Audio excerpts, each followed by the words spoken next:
श्री देव लक्ष्मी नारायण, प्रभु श्री रामचंद्र, भगवान श्री गोपाल कृष्ण, श्री महारुद्र हनुमान, महर्षि श्री वेदव्यास, श्रीमद आद्य शंकराचार्य, सद्गुरु श्री ब्रह्मचैतन्य महाराज या सर्वांच्या प्रेरणेनं आणि तुम्हा सर्व मंडळींच्या आशीर्वादानं आज बुधवार 7 ऑक्टोबर. प्रत्येक दिवसाचं काही ना काहीतरी महत्त्व असतं आणि एखादा दिवस असा असतो की ज्याचं काही महत्त्व नसतं म्हणून तो महत्त्वाचा असतो. एक प्रसंग सांगतो. अलेक्झांडरच्या काळात त्यांचं असं एक उद्यान होतं आणि अलेक्झांडरच्या आधी झालेले सगळे म्हणजे त्याचे वडीलसुद्धा जे किंग फिलिप्स म्हणून होते त्या सगळ्यांचे तिथे पुतळे होते. एका प्रवाशाने विचारलं की इथे सगळ्यांचे पुतळे आहेत, तुमचा पुतळा का नाही? हे लोकांनी विचारावं म्हणून. बाकीच्या इतक्या जणांचे पुतळे तुम्ही बघितलेत, हा कोणाचा तो कोणाचा विचारलं नाही, पण माझ्याबद्दल विचारलंत ना म्हणून माझा पुतळा नाही आहे. तसं आजच्या दिवसाचं असं काही विशेष महत्त्व नाही आहे. आपण या दिवसात अवतार बघतोय आणि अवतारांची कथा ही एकाच वेळेला क्रमविकास, ज्याला आपण इव्होल्युशन हा शब्द वापरतो, क्रमाक्रमाने विकास झाला. पहिल्यांदा जीव पाण्यात निर्माण झाला, ॲक्वाटिक ॲनिमल्स, आपण अमिबा वगैरे म्हणतो ना, प्रोटोझोआ, एकपेशीय असे होते. नंतर तो जीव जरा विकसित झाला आणि जमिनीवर आणि पाण्यावर दोन्हीकडे राहायला लागला. त्याला आपण ॲम्फिबियन्स म्हणायला लागलो. ॲम्फिबियन्समधलं सगळ्यात चांगलं उदाहरण कासव, बरोबर, जमिनीवर राहतं आणि पाण्यातही राहतं. त्याच्यानंतर तिसरा जो आता जमिनीवर चालायला लागला तो तिसरा वराह अवतार झाला. वराह म्हणजे तसं रानडुक्कर. आपण फरक बघितला होता की हे गावातली डुकरं फिरतात ना त्यांना गाव डुक्कर म्हणतात, त्यांना सुळे नसतात. हत्तीला जसे टस्क्स असतात ना तसे या रानडुकरांना असतात आणि ते एवढे शक्तिमान असतात की त्या अवताराची कथा आपण बघितली. जरा पुढे जाऊया आणि नंतर मागे वळून त्या अवतारांचा स्पर्श करूया फक्त. त्याच्यानंतर काय झालं की अर्धा माणूस आणि अर्धा पशु, म्हणजे अशी एक स्टेज असेलही नसेलही. पण इजिप्तमध्ये सुद्धा काल बघितलं आपण स्फिंक्स. या स्फिंक्स कसं आहे की चेहरा स्त्रीचा आहे पण शरीर सिंहाचं आहे.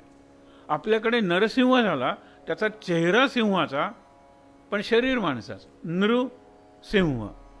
कारण का की काल आपण कथा बघितली होती, तिथून पुढे सुरू करणार आहोत. यानंतरचे जे अवतार आहेत ना, आता अर्धा पशु आणि अर्धा माणूस, आता माणूस झाला पाहिजे.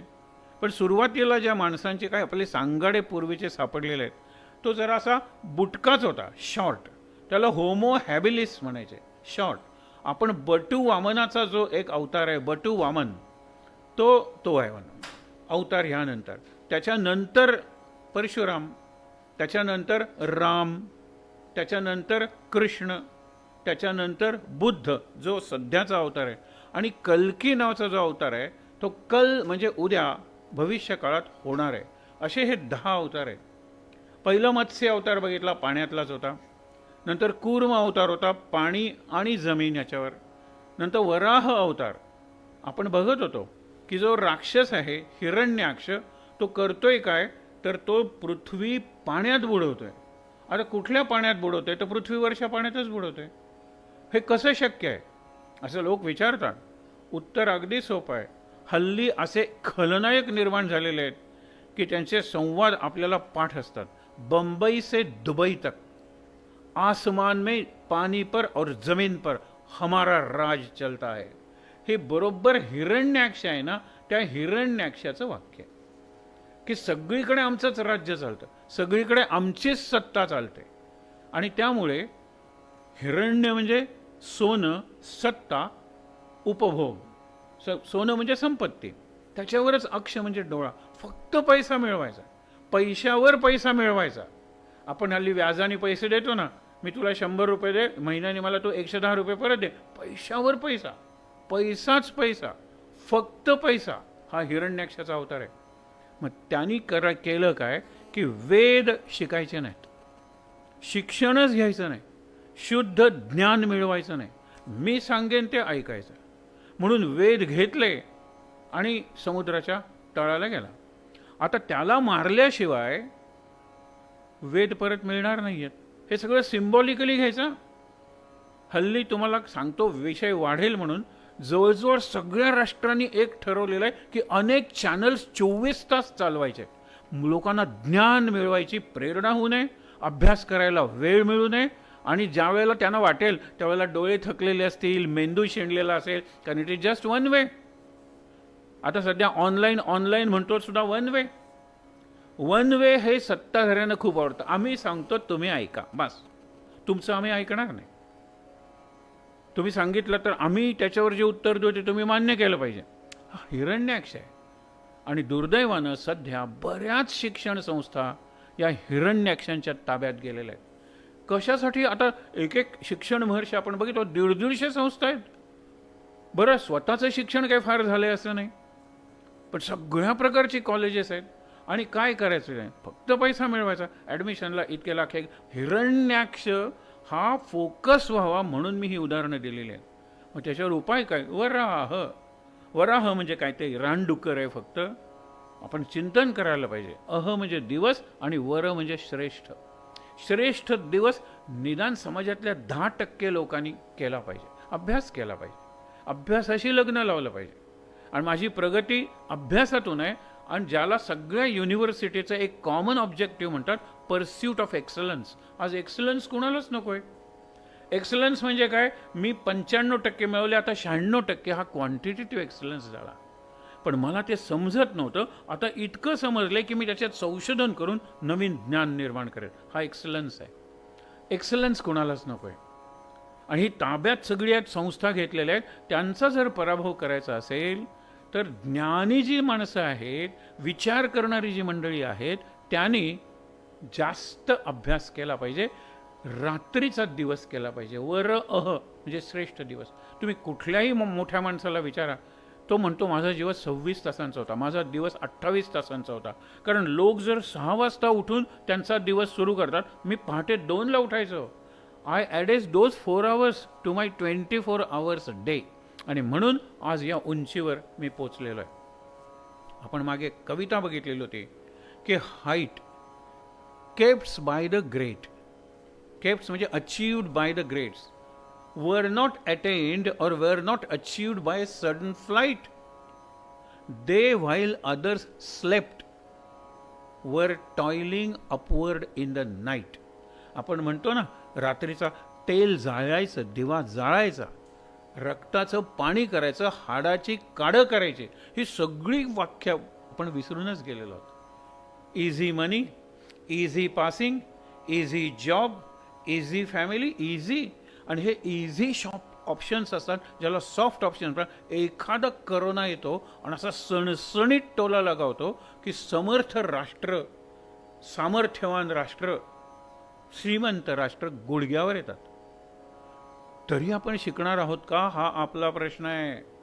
आपण प्रत्येकाने विचार करायचा, या करोनापासून मी काही शिकणार आहे का? अरे सोशल डिस्टन्सिंग दाराच्या बाहेर आहे, घरात एकत्र नको का याला? सुरुवातीला एकत्र आले, पत्ते खेळले, रेसिपी केली, हे केलं ते केलं. आता परत मोबाईलचं वर्ल्ड प्रत्येकाचं खोलीत झालेलं आहे. आणि म्हातारे आजी आजोबा मग टी व्ही समोर. म्हणजे पूर्वीचं जीवन, लाईफ पॅटर्न सुरू झालेलं आहे. आपण करोनाला कोकणीत म्हणतो ना, भाजून काढलेला आहे. आपण पचवून टाकलेलं आहे आपलं करोना. आता करोनाने मेले ते सुटले. आपल्याला काय त्याच्यावर नसेल ना झालेला, माझ्या शरीरात नसेल ना, असिम्टमॅटिक नसेल ना, ही भीती हा राक्षस आहे. भीत्यापाठी ब्रह्मराक्षस म्हणतात ना, ही भीती घालवली पाहिजे. आणि ती ज्ञानातून जाणार आहे. Knowledge is power and freedom from fear, freedom from superstitions, freedom from ignorance, या सगळ्याला नॉलेज म्हणतात. आणि काल आपण एक उदाहरण बघितलं होतं की एक सरपंच म्हणतो, एकच इच्छा आहे देवाकडे, कलामांसारखं मरण यावं. अब्दुल कलाम एक मोठा थिसिस लिहिलेला आहे, लिव्हेबल लव्हेबल वर्ल्ड. जगण्यासारखं आणि प्रेम करण्यासारखं जग निर्माण करूया. आणि त्याच्यासाठी नॉलेज सोसायटी, ज्ञान समाज स्थापन करूया. पण ते तिथेच राहिलं. अँड लेडीज अँड जेंटलमन म्हटल्यानंतर मॅसिव्ह हार्ट अटॅकनी तिथेच कोसळले आणि गेले अब्दुल कलाम. तसं मरण यावं हा एका दूरच्या गावचा सरपंच म्हणतो. ते व्हायरल झालेलं आहे स्पीच. ऐका तुम्ही ते. तो विनोदी पद्धतीने बोलतो, हे करतो, ते करतो, पण शेवटची याची प्रार्थना आहे ना, आणि सुरुवातीलाच होतो अब्दुल कलामाला नमस्कार करतो. सांगताना देव वगैरे संत वगैरे आहेत. हा आहे अलीकडच्या काळातला. हे महत्त्वाचं आहे. हे वराह आहेत. त्यांनी इतकी डिग्री मिळवली, तितके पर्सेंटेज मिळवलं, हे वराह नाही आहेत. रात्रीचा दिवस करून मी हाडाची काढं करून अभ्यास करेन, आणि मग ह्या ज्या संस्था आहेत ना, त्या संस्थांना पर्यायी संस्था काढेन. त्या संस्थांना फी नसेल जास्त, शिक्षकांना पगार नसेल जास्त, पण संस्था निराळी असेल. 2 प्रयोग झाले होते, फक्त सांगतो आणि पुढे जातो. दुर्दैवानं सध्याची जी सिस्टम आहे ती बदलणं कुणाला शक्य आहे मला माहीत नाही. पण एक प्रयोग झाला होता IITच्या लोकांनी. IIT, IIM, म्हणजे ज्यांचं पॅकेजेस काही कोटी रुपये वगैरे सुद्धा असेल परदेशात, खूप पैसा मिळवला. आता या देशात येऊन देशाची एकंदर अवस्था आणि व्यवस्था, स्टेट ऑफ अफेअर्स आणि सगळी ऑर्डर डिसऑर्डर झाली, म्हणून त्यांनी नाव काढलं होतं पक्षाचं. पक्ष काढला होता. आम्ही जिथे राहतो त्याच्या समोरच्या स्टेजवर त्या तरुणांनी भाषणं केली होती. अरे काय तेजस्वी भाषणं होती. आणि त्यांनी तेच सांगितलं, आम्ही एकही उमेदवार उभं करणार नाही आहोत, कारण आमच्याकडे पैसे नाही आहेत आणि आमचं डिपॉझिटसुद्धा जप्त होईल. पण जिथे उमेदवार उभा आहे ना, तिथे जाऊन आम्ही आमचे विचार मांडणार आहोत. त्यांनी त्या पक्षाचं नाव काय द्यावं? परित्राण पक्ष. परित्राणाय साधूनां विनाशाय च दुष्कृतां धर्म संस्थापनार्थाय संभवामी योगे योगे. मला त्या तरुण मुलांच्यात पैसे मिळवणारी यंत्र दिसली नाहीत, तर कृष्णाचा संभवामी युगे युगे हा भगवंताचा अवतार दिसला. मनोमन नमस्कार केला. खूप सांगता येईल, पण हे झालं वराह अवताराबद्दलचं. नंतर नृसिंह अवतार होता. नृसिंह अवताराची कथा काल आपण बघितली, आपल्याला माहीत होतं. पण 2 जे आपल्याला वेळ नाही पुरला, पण 2 पैलू आहेत ना, ते फार महत्त्वाचे आहेत. हा नृसिंह आहे कोण? तुम्ही जर दशावतारांची आरती बघितलीत तर त्याच्या नृसिंह अवताराच्या वेळेला स्तंभी गुरगुरला. तो स्तंभात गुरगुरत होता, बाहेर याची वाट पाहत होता. आणि ज्यावेळेला त्या उन्मत्त हिरण्यकशिपूने लाथ मारली, त्यावेळेला कडाडकन तो स्तंभ फुटला आणि त्यातून बाहेर आला तो नृसिंह. आता त्यांनी जो वर मागितलेला आहे, त्या वराच्या सगळ्या कंडिशन्स म्हणजे अटी फुलफिल करून, म्हणजे पूर्ण करून त्याला मारायचं होता. कारण तो बुद्धिमान आहे. त्यांनी 6 गोष्टी मागून घेतलेल्या होत्या, त्या एकत्र केल्या तर जवळजवळ अशक्यच होतं त्याचं मरण. पहिलं म्हणजे मला दिवसा मरण नको, रात्री मरण नको. बघा, एक. दुसरं, मला घरात मरण नको, घराच्या बाहेर मरण नको. तिसरं, मला जमीन पाण्यात मरण नको, मला हवेत मरण नको. मला शस्त्रानं मरण नको, मला अस्त्रानं मरण नको. शस्त्र म्हणजे आर्म, हातात घेऊन लढणारं, आणि अस्त्र इज वेपन, फेकून मारायचं. शस्त्रानं मरण नको, अस्त्रानं. मला सजीव वस्तूंनी मरण नको आणि निर्जीव वस्तूंनी मरण नको. विचार करा. आणि मला माणसाकडून मरण नको, मला जनावरांकडून मरण नको. ह्याला मारायचं कसा? आणि प्रत्येक वेळा तो ही अट सांगत होता आणि ब्रह्मदेव हसत होता. हा विचारत होता, का हसतोयस ब्रह्मदेवा? योग्य वेळी कळेल. तू तुझा डिझायनर डेथ मला करून, आपल्याला डिझायनर ड्रेस माहीत आहे, डिझायनर डेथ तयार करून देते. तुला कसं मारायचं हे तू ज्या वेळेला मागत होतास ना, त्याच वेळेला मला स्पष्ट होत होतं. I can see your death at my hands. Okay, तथास्तु. आता झाला. तो आला त्या खांबातून बाहेर, पण संध्याकाळ झाली नव्हती, कारण त्याला दिवसा मारायचं नाही आहे, रात्री मारायचं नाही. ही संध्याकाळ. इकडून म्हणलं तर दिवस आहे, इकडून म्हणलं तर रात्र आहे. म्हणजे धड दिवसही नाही, धड रात्रही नाही, संध्याकाळ. बरोबर. आता घरातही नाही, बाहेरही नाही, उमऱ्यावर, डोअरस्टेप. डोअरस्टेप म्हणलं तर बाहेर आहे, म्हणलं तर आत आहे. तिथे त्याला जमिनीवर मारायचं नाही आहे आणि हवेतही मारायचं नाही, मांडीवर. मांडी म्हणलं तर जमिनीला टेकले, म्हणलं तर हवेत आहे, मांडीवर.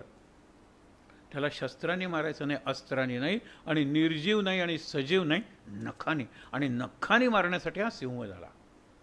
आता तुम्ही म्हणाल नख, अस्त्र शस्त्र तर नाही, तो देहाचाच भाग आहे, शस्त्रही नाही आणि अस्त्रही नाही. पण सजीव नाही, निर्जीव नाही, काय ती वाढतात म्हणजे सजीव आहे.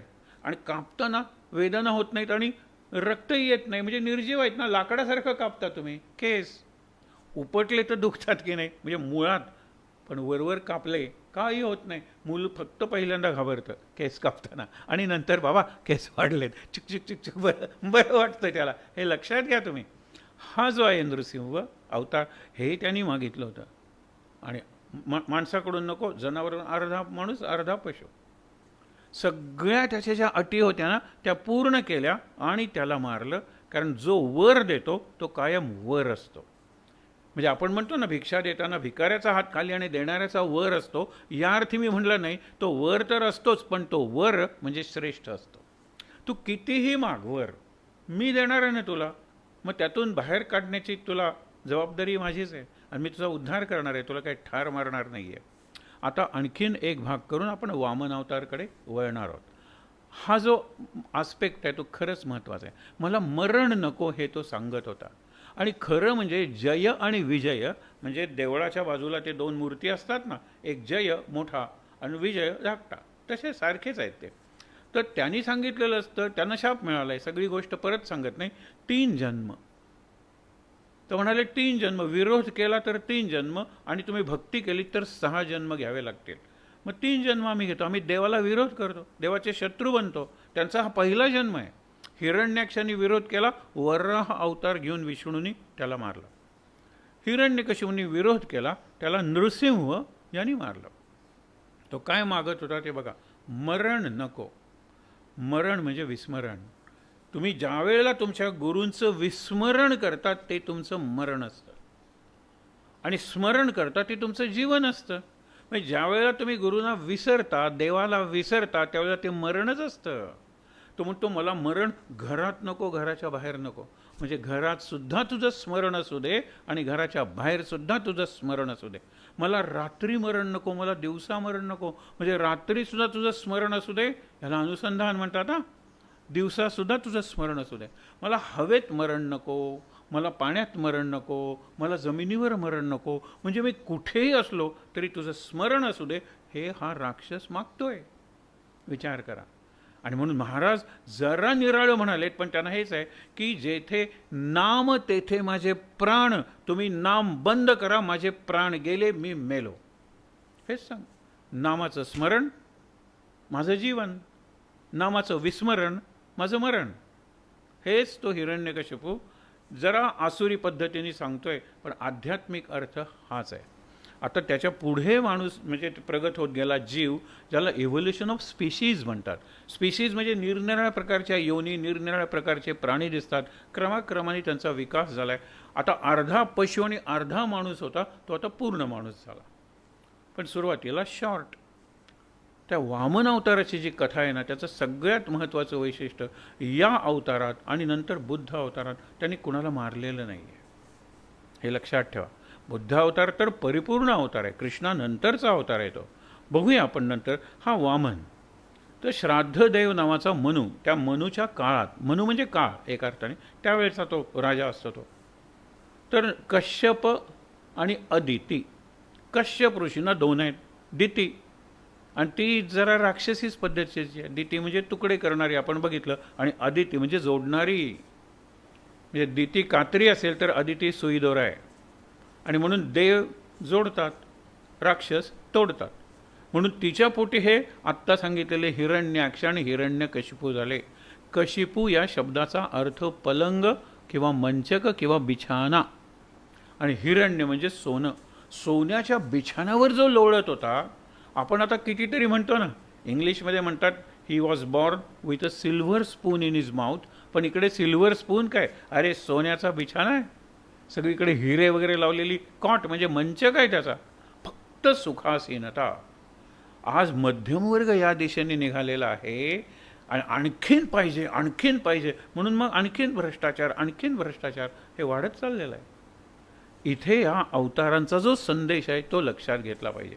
तर अदिती आणि कश्यप, अदितीचे जी मुलं आहेत त्यांना आदित्य म्हणतात. आदित्य म्हणजे देव, आणि त्याच्यात वामन हा अवतारच आहे ना. तर बळी नावाचा राजा आहे. हा बळी आहे कोणतं, प्रल्हादाचा नातू. म्हणजे आजोबांचे गुण नातवात येतात असं आपण म्हणतो. म्हणून पाळण्यात पहिल्या नातवाचं नाव आजोबांचं ठेवतात कानात, आणि नंतर व्यवहारातलं नाव निराळं असतं. तर तसा हा बरोबर प्रल्हादासारखा आहे. पण तरीसुद्धा त्याच्यात शेवटी दैत्यांचंच कुळ आहे ना. हिरण्यकशिपूचा मुलगा प्रल्हाद, प्रल्हादाचं विरोचन, तो तर अगदीच नास्तिक, आणि त्याच्यानंतर हा आमचा आत्ता सांगितलेला बळी राजा देवभक्त आहे. परंतु आसुरी संस्कार जर जागे झाले, आणि संस्कार आसुरी जागे केव्हा होतात? सत्ता संपत्ती मिळाली तर. एरवी काय असणार आहे? माझ्याकडे गर्व करायला काही नाहीच आहे. सत्ता मिळाली, ताठ, पैसा मिळाला, आणखीन ताठ, हे असं असतं. तर म्हणून हा 100वा यज्ञ करतोय. क्रतू म्हणजे यज्ञ, आणि शतक क्रतू म्हणजे 100 यज्ञ केलेला. त्याला इंद्राचं पद मागितलं तर द्यावं लागतं, आणि सध्याच्या इंद्राला सिंहासन सोडावं लागतं. अशी किती इंद्र होऊन गेलेले आहेत? अरे लाखो होऊन गेलेले आहेत. मनाच्या श्लोकात सांगितलेले आहे, लाखो इंद्र होऊन गेलेले आहेत. आणि ब्रह्मदेव वगैरे तुम्ही काय करता? कुठल्या देवाची पूजा करता? जगी थोरला देव तो चोरला असे. आणि हे तरुणांना पटतं. या देवळात त्या देवळात, या गुरुवारी त्या शुक्रवारी, हे बंद करा. आपल्याला एकदम बंद करायला जमणार नाही, पण जे नव्याने सुरू करणार आहेत त्यांनी खरं आध्यात्मिक उपासना करावी. आणि ती शक्तीची उपासना आहे, ती चैतन्याची उपासना आहे, आणि ते सगळीकडे पसरलेल्या तत्वाची उपासना आहे. इट इज तत्व, शक्ती आणि चैतन्य. त्याला नाही हात, नाही पाय, नाही इतकी डोकी. पण हे सामान्य माणसाला समजवण्यासाठी ऋषींनी ब्रह्मदेवाला 4 डोकी, दत्ताला 2 डोकी, शंकराला वगैरे पंचमुख शिव आपण म्हणतो. हे त्याचा अर्थ आहे खूप. तो अर्थ समजावून विसरला गेला, आणि फक्त त्या कथा आल्या. आणि दशानन, रावणाची 10 तोंड, दशावतारी नाटकात ठीक आहेत ना, पण ती काय त्याचा अर्थ आहे आपण अवताराच्या वेळेला बघूया. पण हे लक्षात घ्या. तर तो इतका तेजस्वी मुलगा जन्मलेला या दोघांना, अदिती आणि कश्यप, वामन नावाचा. आणि त्यांनी काय केलं की लवकरात लवकर त्याला शिकवलं. कारण बळीचा हा जो यज्ञ होता, शुक्राचार्य हे गुरु राक्षसांचे, आणि शुक्राचार्यांनी विश्वजित यज्ञ तयार करायला सांगितला होता, आणि त्यातून सर्वजित रथ मिळवायला सांगितला होता. सर्वजित म्हणजे सर्वांना जिंकणारा, आणि विश्वजित म्हणजे विश्व जिंकणारा. गंमत बघा, विश्वजित यज्ञात सगळं दान करायचं असतं, तर सर्वजित रथाने भरपूर गोष्टी जिंकून घ्यायच्या असतात. आता हानी जर पूर्ण यज्ञ झाला, सर्वजित रथ मिळाला, आणि यांनी स्वर्गावर स्वारी केली, तर देवांचा पराभव ठरलेला, हे नक्की. आणि म्हणून मग तो इंद्र जातो आणि सांगतो काहीतरी व्यवस्था करा. तर विष्णूला अवतार घ्यायला सांगतात. आणि हा अवतार एका बालकाचा, म्हणजे साधारणतः 5 वर्षाचं वय. आणि ज्यावेळेला तो येतो, सगळं ज्ञान मिळवलेलं आहे, भस्माचे पट्टे वगैरे लावून येतो, मुंज वगैरे झालेली आहे. आणि खरंच तुम्हाला सांगतो, तो इतका नाजूक पण एवढा तेजस्वी दिसतो. आपण म्हणतो की इतका तो नाजूक होता, ओठ पिळले तर आईचं पिलेलं दूध बाहेर येईल, इतका तो नाजूक होता. आणि इतका तो लहानही होता. बळीची पत्नी विंध्यावली आणि बळीची मुलगी रत्नमाला, या दोघींच्या काय रिॲक्शन्स झाल्या? ज्यावेळेला यज्ञ झाला, सगळ्यांना याचकांना दान दिलं, त्यांनी आपल्या सेवकांना पाहिलं कुणाला दान द्यायचं राहिलं आहे का, आणि दान दिलं झालं की मग यज्ञ संपला. वभृत स्नान करायचं आणि यज्ञ समाप्ती. अशा वेळेला आनंदात असताना ओम भवती भिक्षान देही, इतका नाजूक गोड आवाज आला. सगळ्यांनी बघितलं दाराकडे, तर एक छोटा बटू उभा आहे 5-1 वर्षांचा. सगळ्यांना बघितल्यानंतर बघतच राहावं त्याच्याकडे वाटलं. शुक्राचार्यांना मात्र जरा संशय आला की हे काहीतरी नवीन नाटक आहे, पण बघूया काय होतं आहे ते. त्याला बघितल्यानंतर विंध्यावली ही जी बळीची पत्नी, तिच्या मनात कोणता विचार आला की जिनी आपलं दूध ह्याला पाजलं ते किती भाग्यवान असेल, हा तिच्या मनात आला. तर आपलं दूध ह्याला पाजावं हा विचार एवढा तीव्र झाला रत्नमालेचा की तिला पान्हा फुटला, आणि ती म्हणाली याला आपण दूध पाजूया. म्हणून त्याच्या दिशेने जायला लागली. तितक्यात तो पुढे आला, आणि पुढे सगळं नाटक घडलं. पुढे त्यांनी सांगितलं मला त्रिपाद, आता रत्नमालेचा विषय आधी पुरा करतो. ज्यावेळेला त्यांनी तिच्या वडिलांच्या म्हणजे बळीराजाच्या डोक्यावर पाय ठेवला आणि त्याला पाताळात गाडलं, त्यावेळेला ती म्हणाली आता मी तुला दूध पाजते ठार मारण्यासाठीच, या जन्मात नाही पुढच्या जन्मात. म्हणून ती पूतना मावशी झाली.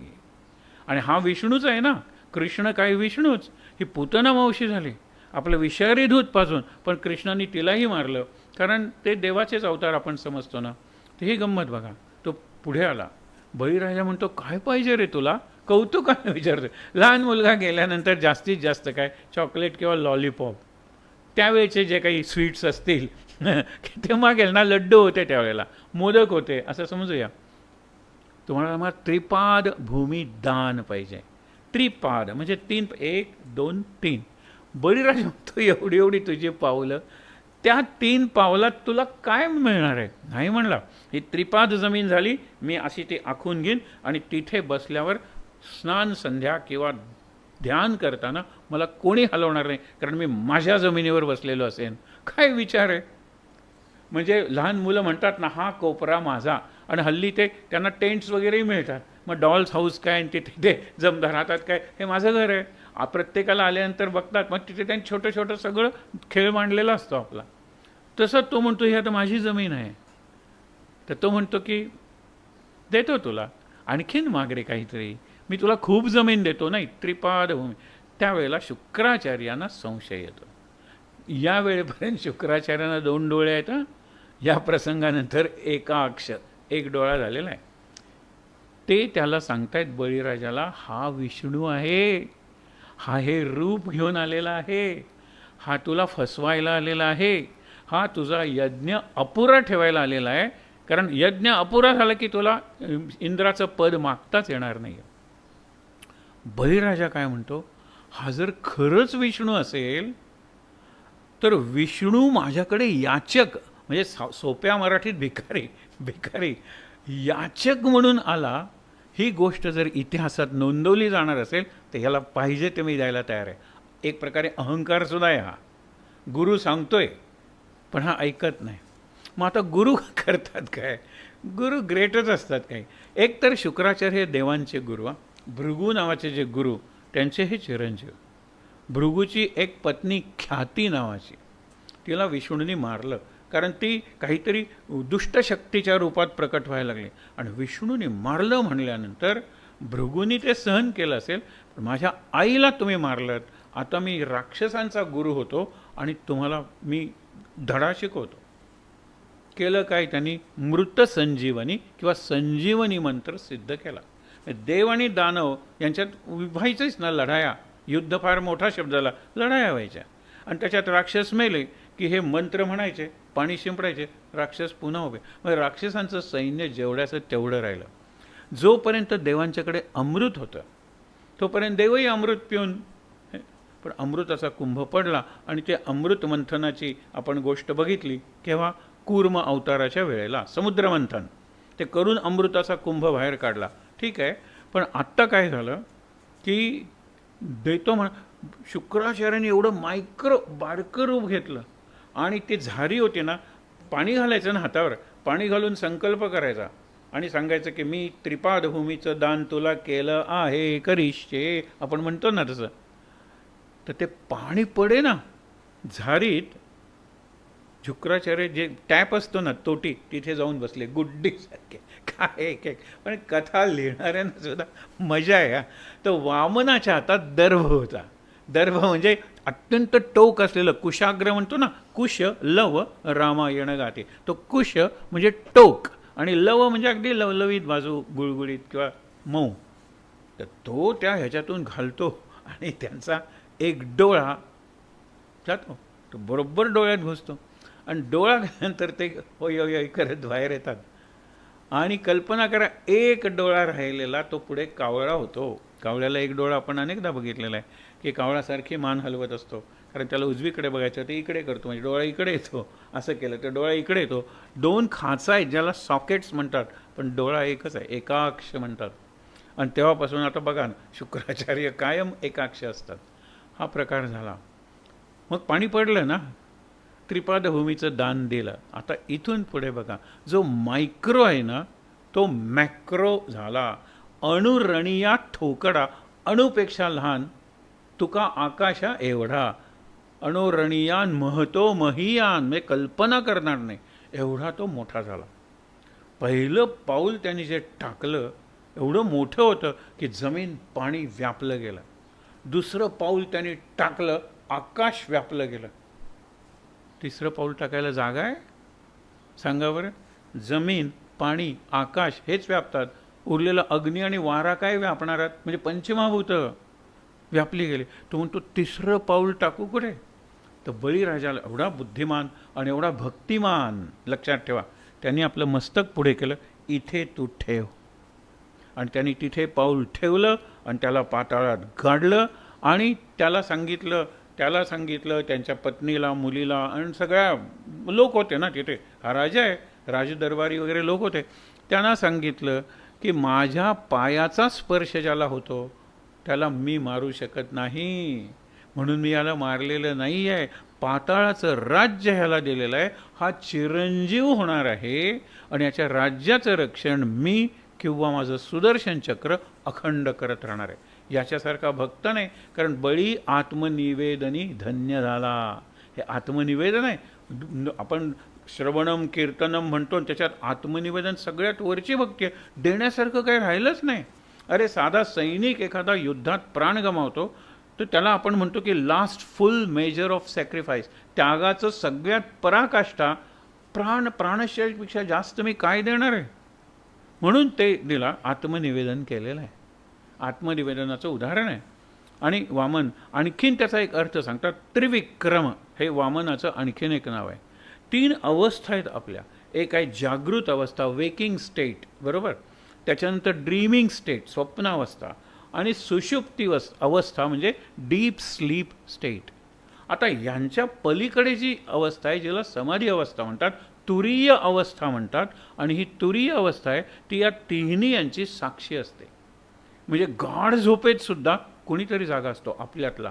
हे जरा आज विचार करा रात्री, म्हणजे तुम्हाला पुढचे विषय चांगले कळतील. काय सांगितलेलं आहे की आपण गाढ झोपतो. एखादा आपला दूरचा काका खूप लांबच्या प्रवासाहून आलेला आहे आणि म्हणतो मला लवकर जेवायला द्या, मी आंघोळ करतो आणि झोपतो. काही दिवस मला झोप आलेली नाही आहे. त्यावेळेला हा झोपतो आणि आपण म्हणतो ना, he slept like a log, लाकडाच्या ओंडक्यासारखा झोपला, प्रेतासारखा झोपला. एवढी मोठी मिरवणूक जाते, हा जागा होत नाही. साप याच्या अंगावरून जातो, हा जागा होत नाही. लक्षात ठेवा. आणि सकाळी उठल्यानंतर काय सुंदर झोप लागली होती मला. आता ते घरातलं लहान मूल विचारतं की यांना झोप लागली होती, हे कळलं कसं? यांना काहीच कळत नव्हतं. अंगावरून साप गेला, तुम्ही विश्वास ठेवणार नाही, म्हणून तो मारून आम्ही कोपऱ्यात ठेवलेला आहे दाखवायला. काका तुमच्या अंगावरून साप गेला. काका एवढी मोठी वाजव आणि इतके फटाके वाजवत होते तरीही तुम्हाला जाग नव्हती, आणि उठल्यावर म्हणता मला चांगली झोप लागली. कोण जागं होतं? हां, हे जागं होतं. याला चौथी अवस्था म्हणतात, याला तुरीय अवस्था म्हणतात, याला समाधी अवस्था म्हणतात, ट्रान्स. जागेपण, स्वप्न आणि गाढ झोप याच्या पलीकडची चौथी अवस्था अत्यंत महत्त्वाची अवस्था आहे. त्याला वामन आणि त्रिविक्रम 3 पावलानंतर मिळवलं. काय? बळीराजाला चिरंजीव केलं आणि अत्यंत दिव्य असं राज्य दिलं. आज बळीराजा कुणाला म्हणतात? शेतकऱ्यांना म्हणतात. कारण बळीराजाची जी पिकं झाडं उगवतात त्याची मुळं जमिनीत असतात, आणि जमिनीत राज्य कोणाचं आहे? तर वामनाचं राज्य, बळीराजाचं राज्य आहे, बळीराजाचं. म्हणून बळीराजा म्हणजे शेतकरी. शेतकऱ्यांचं मासिक आहे, त्याचंही नाव बळीराजाच आहे. आणि आपण ज्यावेळेला बलिप्रतिपदा करतो, दिवाळीत आठवतं ना, त्याला गुरांचा पाडवासुद्धा काही ठिकाणी म्हणतात. दिन दिन दिवाळी, गाई म्हशी ओवाळी. गाई म्हशी कुणाच्या? लक्ष्मणाच्या वगैरे आहे ना ते. तर ते गाई म्हशी ओवाळी, तर तो तसा जनावरांचा आहे पाडवा, म्हणून त्याला बलिप्रतिपदा. आणि त्या दिवशी आत्ता सांगितलेला प्रसंग घडला बळीराजाचा. हा एक भाग झाला. त्याच्यानंतर ज्या वेळेला हा बळीराजाचा हे होतो, आनंदात राहतो, तो आनंदात राहतो विष्णू. कारण त्यांनी केलं काय? त्यालाही अमरपद दिलं, चिरंजीव केलं आणि स्वर्गावर येणारं संकट सोडलं. आत्ता हा बळीराजा भक्त आहे, पण स्वर्गाचं राज्य मिळाल्यानंतर तो जर उन्मत्त झाला, त्याच्यातले क्षत्रिय किंवा क्षत्रिय राक्षसी संस्कार जर जागे झाले, लक्षात ठेवा, तर तो कुणालाच आटोपेनासा होईल. आणि म्हणून मुळातच असं काही केलं पाहिजे. एरवीच्या अवतारात त्यांनी मारलंच असतं, बळीराजाला मारून टाकलं असतं. म्हणून तुम्हाला सांगितलं की वामन अवतार असा आहे की ज्यांनी सगळ्यांचं कल्याण केलं. म्हणजे एखाद्या प्रश्नाचं सोल्युशन म्हणजे समाधान ज्याला म्हणतात, संस्कृतमध्ये किंवा हिंदीत समाधान निकालना चाहिए, ते असं झालं पाहिजे. कुणाचंही नुकसान होता कामा नये, सर्वांचं कल्याण. असं गणेशाची आपण उदाहरणं बघितलीत, आपण कृष्णाची उदाहरणं बघितलेली आहेत, हे वामनाचं उदाहरण बघा. आता नेहमीच यम आणि त्याचा सेक्रेटरी कोण? चित्रगुप्त. त्यांच्यात ही फसवणूक नाही का झाली? फसवणूक, एवढ्या पाऊलांनी मागायचं, नंतर मोठं पाऊल करायचं दान दिल्यानंतर, ही फसवणूक झाली. एक उदाहरण तुम्हाला सांगतो. तुम्ही दुकानात गेलात कापडाच्या आणि कसं मीटर दिलं कापड, तर तो सांगेल 100 रुपये मीटर दिलं. हां चला, आता मी मीटर आणला आहे, ह्या मीटरप्रमाणे द्या. एवढा बांबू जर मी सांगितला हे माझं मीटर आहे, तो म्हणतो माझ्या मीटरचं मी तुम्हाला सांगितली किंमत. तसं 3 पावलं देतो दान आणि नंतर ही मोठी पावलं करतो, ही फसवणूक नाही का झाली? त्याला हे उत्तर आहे, ही फसवणूक होऊन त्यांनी बळीचं कल्याणच केलं ना. उलट बळी जर सत्तावान झाला असता तर त्याचा अधप्पातही होऊ शकला असता उन्मत्तपणाने वागल्यामुळे. आपण म्हणतो ना, power corrupts and absolute power corrupts absolutely. म्हणजे सत्तेनं नाश होतो आणि तुम्हाला निरंकुश सत्ता मिळाली म्हणजे का तुमच्या सत्तेला कोणी चॅलेंजच करत नाही, आव्हानच देत नाही, तुमचा सत्यानाश होतो. ह्याच्यापासून वाचवलं बळीला. म्हणून बळीला चिरंजीव पद केलं आणि हे सगळं केलं म्हणजे फसवणूक नाही आहे ती. आणि त्यांनी जगाचं, स्वर्गातल्या देवांचं, सगळ्यांचं कल्याण केलं, म्हणून ती फसवणूक नाही आहे. बळीराजानंतरचा जो अवतार आहे तो परशुरामाचा अवतार आहे. आता पुढची स्टेट, आता माणसाच्या पुढे काही नवीन माणूस नाही तयार झाला, पण माणूस प्रगत व्हायला लागला. माणूस वापरायला लागला, शस्त्र वापरायला लागला, माणसाला लोखंडाचा, अग्नीचा वगैरे शोध लागला. आणि परशुरामाच्या काळात सुद्धा आश्रम होते, चांगली नगरं होती, ती होतीच. पण आपण एक प्रतिकात्मक कसा विकास होत गेला ते बघितलं. परशुरामाची कथा ऐकण्यासारखी. आपण गोव्यात आहोत, गोव्याला परशुरामाची भूमी म्हणतात, कारण ती सगळीच कथा आपण आता बघणार आहोत आणि चिंतन करणार आहोत. कारण परशुराम हा असा आदर्श आहे की ज्याच्यात ब्राह्मतेज आहे आणि क्षात्रतेज आहे. इथे ब्राह्मण आणि क्षत्रिय शब्द नाहीत. ब्राह्मतेज म्हणजे ज्ञानाचं तेज, डोकं, आणि क्षात्रतेज म्हणजे बाहू, हे शरीराचं सामर्थ्य आहे. पौरुषम नृष हा एक शब्द आहे की मी कशा कशात आहे अर्जुना, 10व्या अध्यायात सांगतो ना. तर नृ म्हणजे सगळी नरजात. मी माणूस म्हणून जो पराक्रम आहे तो पराक्रमी आहे. पौरुष, पौरुष म्हणजे पुरुषार्थ, मी आहे तो. आणि मग पुरुषार्थ करायचा, पराक्रम करायचा म्हणजे काय? फक्त सगळ्यांनी तलवारीत चालवायच्या नाही ना. किती निरनिराळ्या प्रकारचे पराक्रम सध्या प्रत्येक क्षेत्रात लोक करत आहेत. क्रीडा क्षेत्रात करतायत, नाट्य क्षेत्रात करतायत, अभिनयाच्या, कोण उंच जात आहे, कोण चढतं आहे, निरनिराळी शिखरं, काय चालूच आहे पराक्रम. आणि हा जो पौरुष आहे ना आपल्यातला पराक्रम, तो मी आहे. आणि पराक्रम तुमच्यात नसेल, थोडीशी अति ॲम्बिशन आहे ना, ती नाश करते तुमचा. पण ॲम्बिशन पाहिजे ना, महत्त्वाकांक्षा पाहिजे. मी काहीतरी करेन, काहीतरी निराळं करेन आणि माझ्याबरोबर इतरांचं कल्याण करेन. मी स्वतः थोडा छोटा वक्यांवर इंडस्ट्रियलिस्ट बनेन. कशासाठी? आणखीन 10-20 जणांना रोजगार देईन, त्यांच्या कुटुंबांना मदत करीन, माझ्या माध्यमातून मदत होईल, असे विचार असले पाहिजेत लोकांचे. आणि त्यासाठी परशुराम हा जमदग्नी आणि रेणुका यांचा मुलगा. जमदग्नीसुद्धा ऋषी, सप्तर्षीतले, रेणुका त्यांची पत्नी. आणि आदर्श दाम्पत्य जे सांगितलेले आहेत ना, त्याच्यात हे एक आदर्श दाम्पत्य, जमदग्नी रेणुका. जमदग्नी नावाप्रमाणे अग्नी, राग एवढा की जाळून टाकतील पृथ्वी. त्यांना शांतपणे सेवा करून शांत ठेवायचं हे काम रेणुकेचं होतं. तिच्याकडून 2दा अपराध घडला. कुठला अपराध? हे रागीट आहेत पण तेजस्वीसुद्धा आहेत, तपस्वीसुद्धा आहेत. तर त्यांनी पूजेचा म्हणून एक मुहूर्त काढलेला असतो की नाही, अनुष्ठान असतं. इतकं झाल्यानंतर त्या मुहूर्त पूर्वीच्या काळात तर तेच जास्त महत्त्वाचे होते. तिला सांगितलं पूजेची सामग्री घेऊन ये. दुपारचा मुहूर्त होता आणि ही आली नाही, हिला उशीर झाला. हे रागवून विचारतात का उशीर झाला? ती म्हणाली ऊन एवढं होतं की खाली माझे पाय भाजत होते आणि वरती डोकं तापत होतं, मला भोवळ आली, चक्कर. आता हे कारण पटण्यासारखं आहे. हे बाहेर आले कारण मुहूर्त चुकलाच होता आणि सूर्याकडे इतकी टक लावून बघायला लागले. सूर्य निस्तेज झाला, निष्प्रभ झाला. आणि मग गमतीनं नेहमीच सांगितलं जातं की पाखरानं कळे ना की रे आत्ता दिवस सुरू झाला होता एकदम संध्याकाळ. कारण प्रकाशच गेला. ऋषींना कळेना, अरे आत्ता सकाळचं अर्घ्य दिलं, आता पुन्हा अर्घ्य. शेतकऱ्यांना कळेला, औध घेऊन भैरू शेतात आला आणि लगेच संध्याकाळ परत घरी जायचं. हे विचार करा तुम्ही. निसर्गाचा तोल आहे ना, जरा बदलला ना आपल्या सगळ्यांवर परिणाम होतो. आता हे सगळे पाऊस, क्लायमेट चेंजेस आहेत ना, सत्यानाशाकडे वाटचाल आहे. पण लवकर सावध झालं पाहिजे. आणि साधं तुमचं जर नातवावर प्रेम असेल तर नातवासाठी तुम्ही कोणती पृथ्वी ठेवलेली आहे?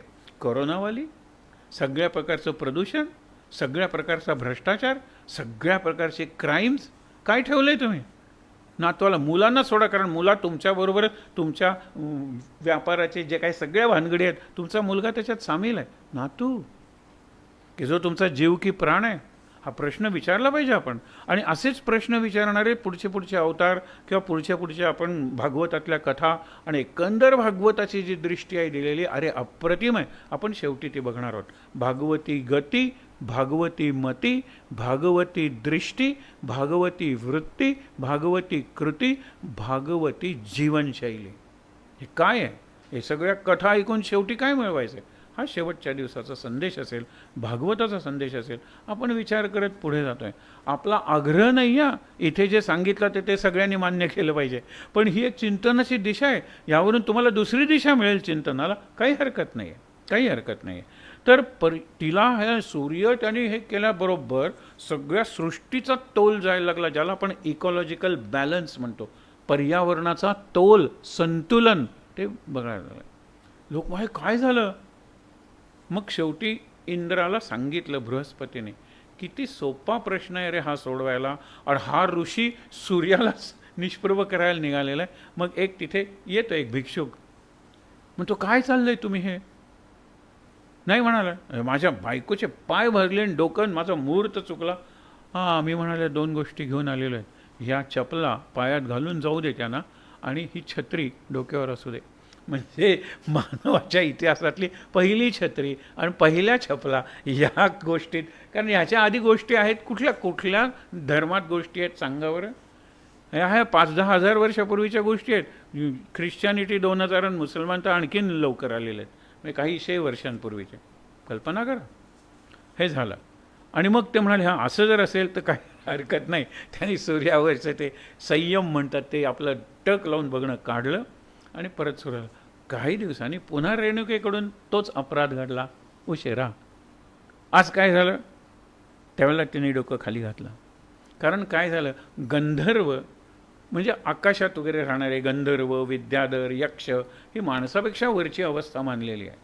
तर ते आपल्या स्त्रियांबरोबर जलक्रीडेसाठी आलेले होते. सरोवर होतं वाटेवर, ते आले होते आणि ते करत होते. एकमेकाच्या अंगावर पाणी उडवत होते, उड्या मारत होते, हे सगळं करत होते. ऋषी पत्नी रोज 2दा आंघोळ करत असेल, पण अशी आंघोळ कधी केली असेल का? हा, नवऱ्याबरोबर गेली आहे पोहायला आणि हे करतायत वगैरे, बघत बसली. उशीर झाला. त्यांनी सांगितलं, माझ्याकडून उशीर झाला. ती गंधर्वांची जलक्रीडा मी पाहत होते, मला भान नाही राहिलं. आता म्हणाले शासन, शिक्षा भोग. जमदग्नी ना ते, मुलांना बोलवलं. या आईने अपराध केलेला, तिला विचारा तो तिला मान्य आहे का? हिची मान खाली होतीच, तिचं डोकं उडवून टाका. काय शिक्षा आहे? मुलं म्हणाली, नाही बाबा, आमचं डोकं तुम्ही तुमचं ऐकलं नाही आज्ञा म्हणून उडवलं तरी चालेल, पण आम्ही आईचं डोकं नाही उडवणार. परशुराम नव्हते त्यावेळेला. राम त्यांचं नाव आहे, परशु हातात घेतला म्हणून परशुराम झाले. हां, ते नेहमी ह्याला जायचे लाकडं वगैरे आणायला, हातात परशु, कुऱ्हाड आले. काय झालं? वडील रागाने लाल, आईचं डोकं खाली आणि भावांची डोकी खाली, माना शर्मेनं. काय झालं? वडील म्हणले, बरं झालं तू आलास, हा असा प्रकार घडलाय, आईचं डोकं उडवायचं आहे. एवढंच ना, त्याने तो भारो आणला होता लाकडाचा, बरं टाकला आणि परशुने आईचं डोकं उडवलं. म्हणून उदाहरण सांगितलं आहे की देवे भक्तवधीला ऐसा ना देखिला ना ऐकिला, शरणागतासी देव झाला वज्रपंजरो. देवानी सगळी नाती मारलेली आहेत. इथे तर हा आपण अवतार म्हणून बघतोय ना देवाचा, आईला मारलेला आहे. महाभारताच्या युद्धात तर सगळी नाती एकमेकाच्या विरुद्ध लढत होते, पण देवानी भक्ताला मारलेलं नाही. जो देवाला जोडलेला आहे, एकही उदाहरण नाही आहे सगळ्या पुराणात की देवानी भक्ताला मारले. आता इथे आईला मारलेलं आहे, त्यावेळेला तूच माझा खरा मुलगा आहे, तुला पाहिजे ते देतो. काय पाहिजे? आई पाहिजे. मग बघा ना, त्यावेळेला तो म्हणतो की जे वडील इतकी क्रूर वाटते तुम्हाला अशी अद्भुत शिक्षा देतात, त्यांच्यात सामर्थ्य अद्भुत असलं पाहिजे. ते म्हणाले, आण ते मस्तक, मी मंत्र म्हणतो, आई तुझी जिवंत होईल. त्यावेळेला हा काय सांगतो ते कृपया लक्षात ठेवा. हा सांगतो की मी ठेवेन, तुम्ही मंत्र म्हणाल. दोन गोष्टी, मी आणि तुम्ही सोडून आई आणि सगळे भाऊ हा प्रसंग विसरले पाहिजेत. त्यांना स्मृतीसुद्धा असता कामा नये. नाही तर भाऊ म्हणतील, काय हा आपला भाऊ आईचं डोकं उडवलं, उद्या आपलंही उडवेल, आणि आपलं आलं नाही परत जीव तर हा कसला मुलगा, हा कसला भाऊ, असं त्यांना कायम वाटत राहील. आणि दुसरी गोष्ट म्हणजे इथे कुठलाही स्कार ठेवू नका, वण ठेवू नका. नाहीतर ठेवल्यानंतर शिवल्यासारखं असतं ना, स्टिचेस वगैरे घालतात, ते सगळं. का म्हणाले? म्हणाले प्रत्येक वेळा कुंकू लावताना कसलं माझं कुंकू केव्हा उडवेल सांगता येत नाही, आणि येणारच ना हा विचार मनात, रोज तो बघितल्यानंतर आठवण येईल. म्हणून काय, विसरा, हे आपल्याला जमलं पाहिजे.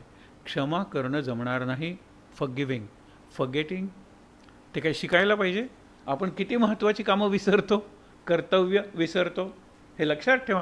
विसरतो, काय झालं मला आठवतच नाही, 2 दिवसापूर्वीचं कसं आठवत नाही, हो हो, आणि पुढे हे आठवत नाही हे इतकं वाढतं की फोन करून, बोला, अहो तुम्ही फोन केलाय, कोण बोलतंय, कोण बोलतंय, म्हणजे मी फोन कुणाला केला माहीत नाही, कशासाठी केला माहीत नाही, इतकं विस्मरण येतं. आणि याच्या पुढची स्टेज अल्झायमर आहे. तुम्हाला सुद्धा अगदी अनुभव असेल, आफ्टर 40s हे उघडायचं, फ्रीजचं दार, कशासाठी फ्रीज उघडला, बघा आपण विसरून जातो. बऱ्याच वेळेला पुरुष खोलीत जातात, अरे का रे मी खोलीत आलो होतो बाबा, मला कसं कळणार. हे घर घर की कहाणी आहे, आणि मी तर म्हणतो हर हर की कहाणी आहे. प्रत्येकाची ही गोष्ट आहे, सावध राहायला पाहिजे. तिथे तो काय सांगतो लक्षात ठेवा, की तुम्ही मी आपण एकमेकाला फॉरगिव्ह करू, पण फॉरगेटिंग इज इम्पॉर्टंट. नाहीतर मी त्याला क्षमा केली, मी त्याला 4 चौघात, तू म्हणतो एकदा शिक्षा करून टाक बरं, प्रत्येक वेळेला मी याला क्षमा केली, मी याला क्षमा केली, मी याला क्षमा केले. अरे फॉरगेट, फॉरगिव्ह, क्षमा कर आणि विसरून जा, लक्षात दान कर आणि विसरून जा. नाही तर हे सगळं करायचं आणि लक्षात ठेवायचं, याला काही अर्थ नाही. म्हणून तो दिनू सांगतो ना, इतकी इतकी कामं केली, इतके इतके पैसे. आई म्हणाली तुझ्यासाठी काय काय केलं हे मला आठवत सुद्धा नाही रे, पण जे आठवतं त्याचं सांगतो, माझं बिल 0 रुपये, कारण मी पैशासाठी काही केलंच नाही, मी आई आहे तुझे. मग त्याला वाईट वाटतं, मी मुलगा असून तुला बिल दिलं, दळण आणलं 8 आणे, धुणं धुतलं 1 रुपया, काय मी मूर्ख आहे, आणि ते बिल फाडून टाकतो. माहीत आहे आपल्याला सगळ्यांनी गोष्ट. पण इथे आपण विचार करतोय की ज्यावेळेला परशुराम, मग आत्तापर्यंत किती चांगलं वातावरण, परत सगळ्यात वातावरण व्यवस्थित सुरू झालं. एक दिवस परशुराम असेच गेलेले असताना, कोणी नाही, प्रत्येकजण, कोणी पाणी आणायला गेले, कोणी धान्य आणायला गेले, असं आहे. हे ध्यानस्थ बसलेले आहेत जमदग्नी, आणि एक क्षत्रिय राजा येतो, मोठं नाव आहे कार्तवीर्य सहस्रबाहू अर्जुन. कार्तवीर्य त्याच्या ह्याच्यातला, सहस्रबाहू 1000 हात, आणि प्रत्येक हातात एक एक शस्त्र. काय, कोण पराभव करणार आहे त्याचा. भूक लागलेली आहे, परीक्षिताची गोष्ट बघितली ना तशीच आहे, सैन्य आहे, काही नाही आहे आश्रमात, म्हणून जमदग्नी डोळे उघडत नाहीत. ह्याला राग येतो आणि हा त्यांचं डोकं उडवतो. एक तर ऋषींचं डोकं उडवलं आहे, दुसरं ध्यानात असलेल्या ऋषींचं डोकं उडवलं आहे, त्यांच्या आश्रमात येऊन डोकं उडवलेलं आहे. अरे ज्या क्षत्रियांनी रक्षण करायचं समाजाचं, म्हणजे जसं दलित किंवा दुर्बल माणसांचं करायचं, तसं ज्ञानी माणसांचंही करायचं.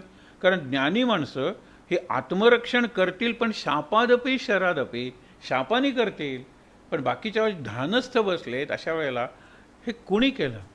तर आश्रमवासी म्हणाले आम्ही घाबरून बसलो, तो सहस्रबाहू आला होता. मग त्यांनी प्रतिज्ञा केली, हातात तो परशु, कुऱ्हाड होतीच, त्यांच्याकडे धनुष्य होतं. एक होतं शिवधनुष्य जे रामाने मोडलं, दुसरं वैष्णव धनुष्य होतं, ते धनुष्य ठेवलं आणि परशु घेऊन त्यांनी केली की मी निक्षत्रिय पृथ्वी करेन. आता ह्याचा खूप आपण म्हणतो ना की अर्थ फार भयंकर लावला गेला. आपण ह्याला जर देवाचा अवतार मानत असू आणि जे मानतात त्यांनी तरी विचार करायला पाहिजे. 21 वेळा निक्षत्रिय पृथ्वी, लोक म्हणतात त्याला काही अर्थ आहे का? एकदाच निक्षत्रिय केल्यानंतर पुन्हा क्षत्रिय आले कुठून? विनोबांचं मार्मिक विधान शेवटी सांगेन, पण इथे लक्षात ठेवा. त्यांनी काय सांगितलं? निक्षत्रिय पृथ्वी म्हणजे जे उन्मत्त क्षत्रिय आहेत, म्हणजे ज्यांनी रक्षण करायचं ते भक्षण करायला लागले, तर त्यांचं तक्षण केलं पाहिजे, त्यांना मारलं पाहिजे. मग त्यांनी काय बायकांना मारलं क्षत्रियांच्या? त्यांनी काय क्षत्रियांच्या मुलांना मारलं? क्षत्रियांच्या वृद्ध काय राक्षस आहे का तो? नाही आहे. फक्त आणि सगळ्या क्षत्रिय राजानेही मारलेलं नाही आहे. जे उन्मत्त राजे होते त्यांना मारलं. पण उन्मत्त राजे मेले, पण त्यांच्या मुलांनी सूड होण्यासाठी ते जास्त उन्मत्त झाले, पुन्हा त्यांचा पराभव केला. असं 21 वेळा त्यांनी केलं. आणि नंतर 22 वेळा का नाही केलं? अरे राम झाला ना पुढचा अवतार. राम हा क्षत्रिय आहे, आणि क्षत्रिय असून इतका तो गुणी आहे, इतका चारित्र्यवान आहे. मग तो प्रसंग आपण बघणार आहोत. पण त्यापूर्वी परशुरामाचं एक बघा. हा परशुराम त्यांनी नंतर एक फार महत्त्वाचा प्रसंग आहे, जो आपल्याला तेवढा माहीत नसेल, पण परशुराम आणि राम हे दोन जे अवतार आहेत त्या अवतारातला एक समान प्रसंग आपण बघणार आहोत. रामाचं चरित्र आपल्याला माहीत असतं, कृष्णाचं चरित्र आपल्याला माहीत असतं, पण हा एक प्रसंग बघा परशुरामाच्या जीवनातला आहे आणि आपले श्रीराम प्रभू श्री रामचंद्र त्यांच्याही जीवनातला आहे. एक बघूया. परशुरामाचा शेवट नाही झालेला. परशुराम चिरंजीव आहे. परशुराम अजून आहेत. महेंद्र नावाचा पर्वत, म्हणजे इथे आपल्याकडे हल्ली त्याचं नाव निराळ असेल, त्या पर्वतावर ते तपश्चर्या करतायत. अगदी अलीकडच्या काळात, म्हणजे साधारणतः 30 वर्षापूर्वी अक्कलकोटला उत्तराधिकारी म्हणून एक गजानन महाराज होते, अक्कलकोटचे गजानन महाराज. तर त्यांना एक स्वप्नात असा एक दृष्टांत झाला आणि परशुरामाने त्यांना त्यांच्या चरित्रात उल्लेख आहे की घेतला आणि म्हणाले, चल मी तुला भूमी दाखवतो आपली. आणि नंतर त्यांना 32 अक्षरी मंत्र दिला. हरे राम राम राम हरे हरे 16 अक्षर आहेत. हरे कृष्ण कृष्ण कृष्ण हरे हरे 32 अक्षरांचा मंत्र दिला, अनुग्रह दिला. पुढचा मी विषय सांगत नाही, पण ह्या गजानन महाराजांचं एक महत्त्वाचं कार्य जे परशुरामाने केलं, यज्ञाचं रक्षण. आणि यांनी काय केलं? अग्निहोत्राच्या रूपात यज्ञाचं पुनरुज्जीवन केलं. त्यांनी आपण म्हणतो ना पोर्टेबल आणि मोबाईल अग्निहोत्र सुरू केलं. मग कितीतरी जण करत होते, आमच्या परिवारातलेही बरेच जण करत होते, आणि कुणीही पूजा केली तरी चालेल. म्हणजे इतकं त्यांनी ते फ्लेक्स. फक्त सूर्योदय आणि सूर्यास्त, घरातली सगळी माणसं गेलेली आहेत, पण कोण एक केअरटेकर म्हणून माळी वगैरे कोण आहे ना, त्यांनी सुद्धा करायला हरकत नाही त्यावेळेला. बरं, तुम्ही प्रवासात जात आहेत आणि सूर्यास्ताची वेळ आहे, गाडी थांबवा आणि झाडाखाली अग्निहोत्र करा. अग्निहोत्र करायला 5-10 मिनटं लागतात, पण इतका सुंदर परिणाम आपल्या मनावर आणि बुद्धीवर होतो. ते रिव्हायवल ऑफ अग्निहोत्र म्हणजे पुनरुज्जीवन अग्निहोत्राचं हे या गजानन महाराजांनी केलं. त्यांना परशुरामाचा अनुग्रह आहे.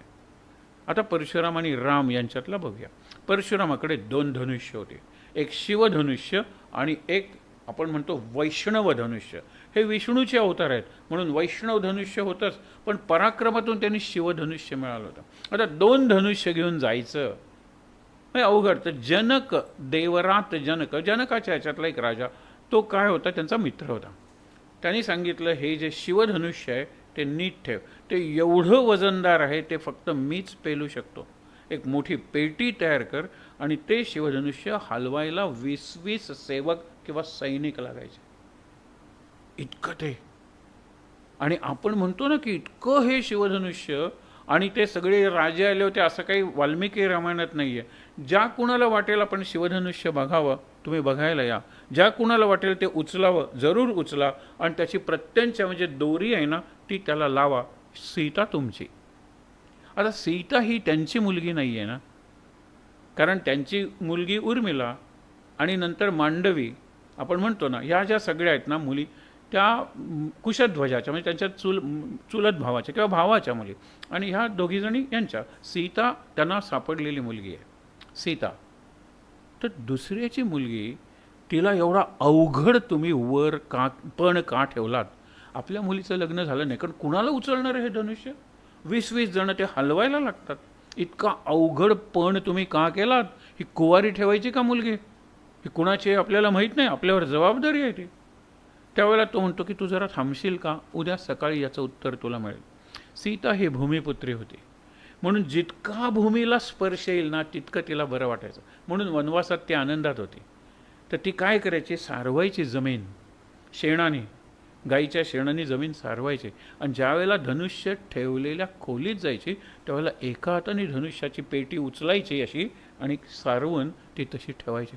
आई म्हणाली काय, म्हणाले ही पत्नी जर ती अशी उचलत असेल तर नवऱ्याने निदान धनुष्य उचलून त्याला प्रत्यंच्या तरी लावायला नको का, हिला योग्य असा नवरा मिळाला पाहिजे.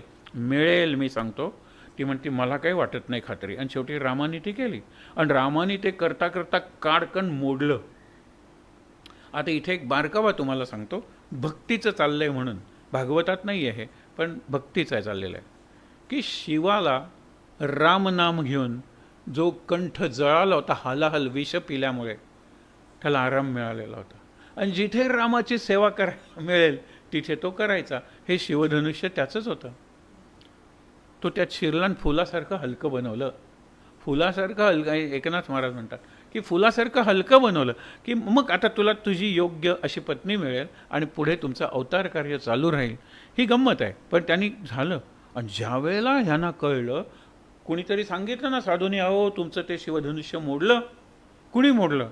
हे आत्ता ते मिथिला म्हणजे सीतेची म्हणजे विद्या जनकाची राजधानी, ते निघालेले आहेत अयोध्याला. वाटेतच कुठेतरी असते हे दाण पावलं टाकत आले 2 परशुराम. तुमच्यापैकी कोणी धनुष्य मोडलं? आवडला नाही त्यांचा टोन. लक्ष्मणाला लगेच राग यायचा. धनुष्य होतं ते, धनुकली. अशा कितीतरी धनुकल्या आम्ही लहानपणी मोडल्या आहेत. आम्ही मोडले नाही, ते मोडलं. राम म्हणतो असं बोलू नये, ते ऋषीवर आहे. मग ते असं का बोलतात? अरे तो त्यांचा प्रश्न आहे. राम अगदी हलक्या स्वरात सांगतो लक्ष्मणाला. लक्ष्मण मागे होतो वगैरे, धनुष्य मी मोडलं नाही, पण माझ्याकडून मोडलं गेलं. जे काही शासन करायचं आहे ते मला करा. मला विश्वास बसत नाही. 16 वय रामाचं. राम जास्त मोठा नव्हता, 16 वर्ष. तुला उचलणार आहे का ते? हे माझं वैष्णव धनुष्य उचलून दाखव. राम म्हणाला ठीक आहे. उचललं, त्याला दोरी लावली. आता पुढचा प्रश्न आहे, ते मोडलं नाही. तो म्हणतो की तुम्ही ब्राह्मण आहात, ज्ञानी आहात, मी क्षत्रिय आहे, पराक्रमी आहे. धनुष्याला दोरी लावली की बाण मारला पाहिजे. आता बाण कुठे मारू? तुमचे 2 लोक आहेत. लोक म्हणजे आपण प्रकाशाचा प्रदेश म्हणूया, आणि लोक म्हणजे रिजन्स. तुम्ही 21 वेळा निक्षत्रिय पृथ्वी केलीत, म्हणजे त्या राजांची राज्य तुमची झालीत ना, जिंकलेत तुम्ही जिंकलेत ते. हा तुमचा एक प्रदेश आहे लोक. तो मी या बाणाने घेऊ का? तुम्ही भूर्भुवस्वः महाजनः तपः सत्यः, हे 7 लोक जिंकलेले आहेत तपश्चर्याने. या बाणाने ती तपश्चर्येचं तुमचं सगळं जे फळ आहे पुण्य ते घेऊ. ते म्हणाले तपश्चर्येचं घेऊ नकोस, पण मी जिंकलेले सगळे लोक तू बाण मार या क्षणापासून तुझे. आणि नंतर लगेच काय म्हणाले माहीत आहे ना, आपण आज संपवणार आहोत इथे, पण लक्षात ठेवा, कारण आपण जिथे वसलेलो ती त्यांची भूमी आहे, त्याच्यासाठी हे कथानक घडलेलं असेल असं समजूया. ते काय म्हणाले की आत्ता मी तुझ्या भूमीवर उभा आहे रामा, कारण मी जिंकलेली, हा सगळा मी जिंकलेलाच प्रदेश आहे. मला थोडा वेळ दे, मी एक नवीन प्रांत तयार करतो. नवीन प्रांत. आणि कोकण त्यांनी तयार केलं. कुठपासून? मुंबईपासून कोझिकोड केरळपर्यंत. आणि याचे 7 भाग आहेत. त्याला सप्त कोकण म्हणतात. त्याच्यात मधलं कोकण आपलं आहे. भांगराचे गोय आपण म्हणतो ना, त्याला सुना प्रांत नाव पडलं. सुना म्हणजे सोनं, आणि अपरांत म्हणजे प्रांत. त्यांनी समुद्र मागे हटवला. बॅक बे रेक्लेमेशन सध्या म्हणतात ना, आणि तशी ती सगळी कोकणची किनारपट्टी त्यांनी तयार केली. गोवा हा मधला असल्यामुळे टायडल वेव्स जर आल्या तर कारवारपर्यंत किंवा इथपर्यंत आपल्याला लागत नाही. वादळ आली कर्नाटकापर्यंत थांबतात. सुनामी आली तिथपर्यंत थांबते. एका अर्थाने आपण भाग्यवान आहोत. परशुरामाची भूमी आहे. आणि एक सहज तुम्हाला सांगतो, आपल्याकडे जे 2 घाट आहेत, एक करमल घाट आणि हरमल घाट, तिथे जी माती मिळते ती शेड बघितलं ना तर ती यज्ञाची जशी राख असते, रक्षा किंवा भस्म, त्या भस्मासारखी आहे. ही परशुरामाची भूमी आहे. पैंगीण म्हणून दक्षिण टोक आहे गोव्याचं, तिथे परशुरामाचं मंदिर आहे. एरवी परशुरामाची मंदिरं फार थोडी असतात. पण हे लक्षात ठेवा की ज्या वेळेला ह्या घटना घडतात त्यावेळेला आपल्या मानव जातीला शिकण्यासारखं खूप असतं. पण परशुरामाचा अवतार हा चिरंजीव अवतार आहे. ज्या वेळेला हा सगळा प्रसंग घडला त्यावेळेला परशुराम म्हणाला, आता निक्षत्रिय पृथ्वी काय, तुझ्यासारखा आदर्श क्षत्रिय आलेला आहे. शेवटचा श्लोक म्हणून आपण थांबणार आहोत. आणि तो परशुरामाचा नाही, आज सगळ्यांना आवश्यक असलेला आहे.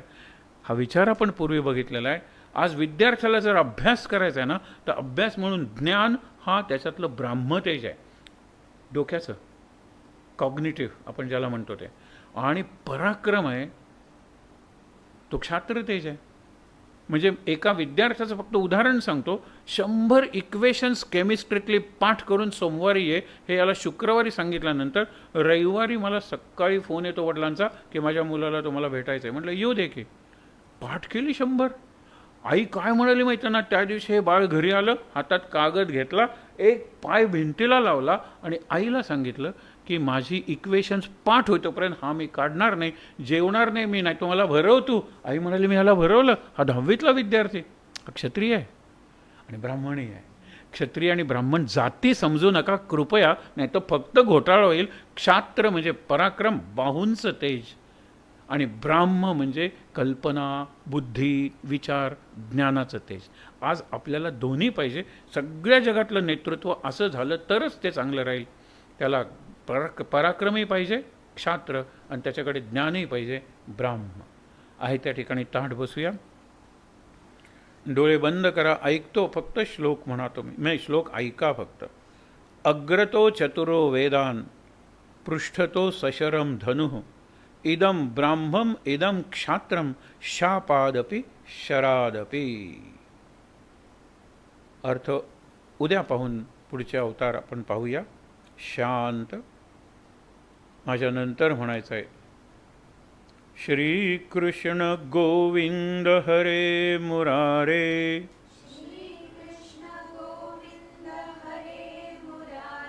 हे नाथ नारायण वासुदेव,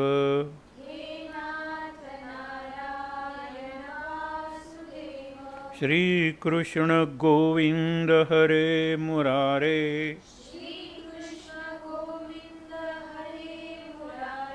हे नाथ नारायण वासुदेव,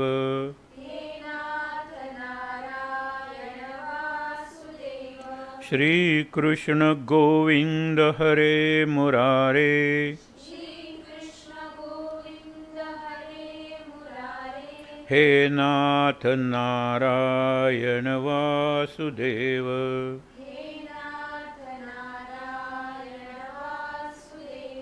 हे नाथ नारायण वासुदेव,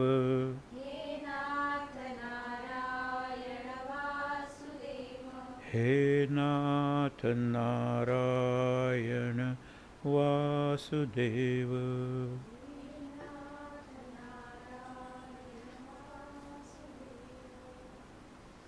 शांत. शक्तिमंत्र म्हणूया. सर्वमंगलमांगल्ये शिवे सर्वार्थसाधिके, शरण्ये त्र्यंबके गौरी नारायणी नमोस्तुते, जय नारायणी नमोस्तुते. ओम सहनाववतु, सहनौ भुनक्तु, सह वीर्यं करवावहै, तेजस्विनावधीतमस्तु मा विद्विषावहै. ओम शांति शांति शांति. हातावर हात सोडूया. 3 दीर्घ श्वास घेऊन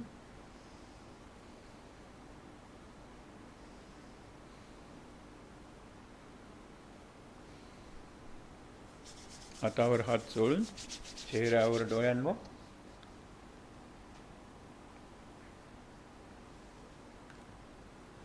सावकाश डोळे उघडून समोर ध्यानस्थ कृष्ण, सद्गुरुनाथ, मुरलीधर कृष्ण, लक्ष्मीनारायण आणि प्रभूची वाङ्मयी मूर्ती, अक्षरमूर्ती म्हणून भागवत ग्रंथ, सगळ्यांचं दर्शन घेऊया.